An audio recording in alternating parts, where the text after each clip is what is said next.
আয়াত ১৩ নাহনু নাকুসসু আলাইকা নাবআহুম বিল হক ইন্নাহুম ফিতয়াতুন আমানু বিরাব্বিহিম ওয়াজিদনাহুম হুদা। অনুবাদ: আমরা আপনার কাছে তাদের বৃত্তান্ত সঠিকভাবে বর্ণনা করছি। তারা তো ছিল কয়েকজন যুবক, তারা তাদের রবের উপর ঈমান এনেছিল এবং আমরা তাদের হিদায়াত বৃদ্ধি করে দিয়েছিলাম। তাফসির ১ নং ফুটনোটের বিবরণ। ফেতিয়াতুন শব্দটি ফতিয়ের বহুবচন, অর্থ যুবক, ফথুল কাদির। তাফসিরবিদগণ লিখেছেন এই শব্দের মধ্যে ইঙ্গিত আছে যে কর্মসংশোধন, চরিত্র গঠন এবং হেদায়েত লাভের উপযুক্ত সময় হচ্ছে যৌবনকাল। বৃদ্ধ বয়সে পূর্ববর্তী কর্ম ও চরিত্র এত শক্তভাবে শেকড় গেড়ে বসে যায় যে যতই এর বিপরীতচ্ছত্ব পরিস্ফুট হোক না কেন, তা থেকে বের হয়ে আসা দুরূহ হয়ে পড়ে। রাসূলুল্লাহ সাল্লাল্লাহু আলাইহি ওয়াসাল্লামের দাওয়াতে বিশ্বাস স্থাপনকারী সাহাবায়ে কেরামের মধ্যে অধিকাংশই ছিলেন যুবক। ইবনে কাসির ২ নং ফুটনোটের বিবরণ। আসহাবে কাহফের স্থান ও কাল নির্ণয়ে বিভিন্ন মত এসেছে। এগুলোর কোনোটি যে সঠিক, সে ব্যাপারে সঠিক কোনো সিদ্ধান্তে আসা সম্ভব নয়। আলেমগণ এই ব্যাপারে দুটি অবস্থান গ্রহণ করেছেন। তাদের এক দলের মত হল আমাদেরকে শুধু এই ঘটনা শুদ্ধ হওয়া এবং তা থেকে শিক্ষা নেয়ার উপরই প্রচেষ্টা চালানো উচিত। তাদের স্থান ও কাল নির্ধারণে ব্যস্ত হওয়ার প্রয়োজন নেই। অন্য একদল মুফাসসির ও ঐতিহাসিক এই ব্যাপারে বিভিন্ন মত পেশ করার মাধ্যমে কাহিনীটি বোঝার ক্ষেত্রে সহযোগিতা করতে চেয়েছেন। তাদের অধিকাংশের মতে আসহাবে কাহাফের ঘটনাটি ঘটে আফস নগরীতে। হাফেজ ইবনে কাসির রহমাহুল্লাহ তার তাফসিরে এই ৭ জন যুবকের কালকে ঈসা আলাইহিসসালামের পূর্বেকার ঘটনা বলে মত দিয়েছেন।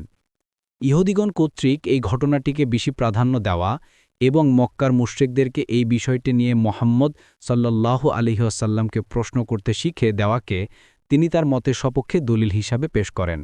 দেখুন ইবনে কাসির। কিন্তু অধিকাংশ মুফাসসির ও ঐতিহাসিকগণ এই ঘটনাটিকে ঈসা আলাইহিসসালামের পরবর্তী ঘটনা বলে বর্ণনা করে থাকেন। তাদের মতে ঈসা আলাইহিসসালামের পর যখন তার দাওয়াত রোম সমাজে পৌঁছতে শুরু করে, তখন এই শহরের কয়েকজন যুবকও শিরক থেকে তওবা করে এক আল্লাহের প্রতি ঈমান আনে। বিভিন্ন ঐতিহাসিক গ্রন্থে তাদের যে বর্ণনা এসেছে তা সংক্ষেপ করলে নিম্নরূপ দাঁড়ায়। তারা ছিলেন ৭ জন যুবক। তাদের ধর্মান্তরের কথা শুনে তৎকালীন রাজা তাদেরকে নিজের কাছে ডেকে পাঠান। তাদের জিজ্ঞেস করেন, তোমাদের ধর্ম কি? তারা জানতেন এ রাজা ঈসার অনুসারীদের রক্তের পিপাসু। কিন্তু তারা কোনো প্রকার শঙ্কা না করে পরিষ্কার বলে দেন, আমাদের রব তিনি, যিনি পৃথিবী ও আকাশের রব। তিনি ছাড়া অন্য কোনো মাবুদকে আমরা ডাকি না। যদি আমরা এমনটি করি তাহলে অনেক বড় গুনাহ করব। রাজা প্রথমে ভীষণ ক্রুদ্ধ হয়ে বলেন, তোমাদের মুখ বন্ধ করো, নয়তো আমি এখনই তোমাদের হত্যা করার ব্যবস্থা করব। তারপর কিছুক্ষণ থেমে থাকিয়ে বলেন, তোমরা এখনও শিশু, তাই তোমাদের ৩ দিন সময় দিলাম। এর মধ্যে যদি তোমরা নিজেদের মত বদলে ফেলো এবং জাতির ধর্মের দিকে ফিরে আসো তাহলে তো ভালো, নয়তো তোমাদের শিরচ্ছেদ করা হবে। এই ৩ দিন অবকাশের সুযোগে এই ৭ জন যুবক শহর ত্যাগ করেন। তারা কোন গুহায় লুকাবার জন্য পাহাড়ের পথ ধরেন। পথে একটি কুকুর তাদের সাথে চলতে থাকে। তারা কুকুরটিকে তাদের পিছু নেওয়া থেকে বিরত রাখার জন্য বহু চেষ্টা করেন, কিন্তু সে কিছুতেই তাদের সঙ্গ ত্যাগ করতে রাজি হয়নি। শেষে একটি বড় গভীর বিস্তৃত গুহাকে ভালো আশ্রয়স্থল হিসাবে বেছে নিয়ে তারা তার মধ্যে লুকিয়ে পড়েন। কুকুরটি গুহার মুখে বসে পড়ে। দারুণ ক্লান্ত পরিশ্রান্ত থাকার কারণে তারা সবাই সঙ্গে সঙ্গেই ঘুমিয়ে পড়েন। কয়েক শত বছর পর তারা জেগে উঠেন। তখন ছিল অন্য রাজার শাসনামল। রোম সাম্রাজ্য তখন নাসারা ধর্মগ্রহণ করেছিল এবং আফস শহরের লোকেরাও মূর্তিপূজা ত্যাগ করেছিল। এটা ছিল এমন এক সময় যখন রোমান সাম্রাজ্যের অধিবাসীদের মধ্যে মৃত্যুর পরের জীবন এবং কিয়ামতের দিন হাসরের মাঠে জমায়েত ও হিসাব নিকাশ হওয়া সম্পর্কে প্রচণ্ড মতবিরোধ চলছিল। আখিরাত অস্বীকারের বীজ লোকদের মন থেকে কিভাবে নির্মূল করা যায়, এই ব্যাপারটা নিয়ে কাইজার নিজেই বেশ চিন্তিত ছিলেন। একদিন তিনি আল্লাহর কাছে দোয়া করেন যে তিনি যেন এমন কোনো নিদর্শন দেখিয়ে দেন যার মাধ্যমে লোকেরা আখিরাতের প্রতি বিশ্বাস স্থাপন করতে পারেন। ঘটনাক্রমে ঠিক এই সময়ই এই যুবকরা ঘুম থেকে জেগে উঠেন। জেগে উঠেই তারা পরস্পরকে জিজ্ঞেস করেন, আমরা কতক্ষণ ঘুমিয়েছি? কেউ বলেন একদিন, কেউ বলেন দিনের কিছু অংশ। তারপর আবার এ কথা বলে সবাই নীরব হয়ে যান যে এ ব্যাপারে আল্লাহই ভালো জানেন। এরপর তারা নিজেদের একজন সহযোগীকে রূপার কিছু মুদ্রা দিয়ে খাবার আনার জন্য শহরে পাঠান। তারা ভয় করছিলেন লোকেরা আমাদের ঠিকানা জানতে পারলে আমাদের ধরে নিয়ে যাবে এবং মূর্তি পূজা করার জন্য আমাদের বাধ্য করবে। কিন্তু লোকটি শহরে পৌঁছে সবকিছু বদলে গেছে দেখে অবাক হয়ে যায়। একটি দোকানে গিয়ে তিনি কিছু রুটি কেনেন এবং দোকানদারকে একটি মুদ্রা দেন। এই মুদ্রার গায়ে অনেক পুরাতন দিনের সম্রাটের ছবি ছাপানো ছিল। দোকানদার এই মুদ্রা দেখে অবাক হয়ে যায়। সে জিজ্ঞেস করে, এই মুদ্রা কোথায় পেলে? লোকটি বলে, এ আমার নিজের টাকা, অন্য কোথাও থেকে নিয়ে আসেনি। এ নিয়ে দুজনের মধ্যে বেশ কথা কাটাকাটি হতে থাকে। লোকের ভিড় জমে ওঠে, এমনকি শেষ পর্যন্ত বিষয়টি নগর কোতোয়ালের কাছে পৌঁছে যায়। কোতোয়াল বলেন, এই গুপ্তধন যেখান থেকে এনেছ সেই জায়গাটা কোথায় আমাকে বলো। সে বলে, কিসের গুপ্তধন? এ আমার নিজের টাকা, কোনো গুপ্তধনের কথা আমার জানা নেই।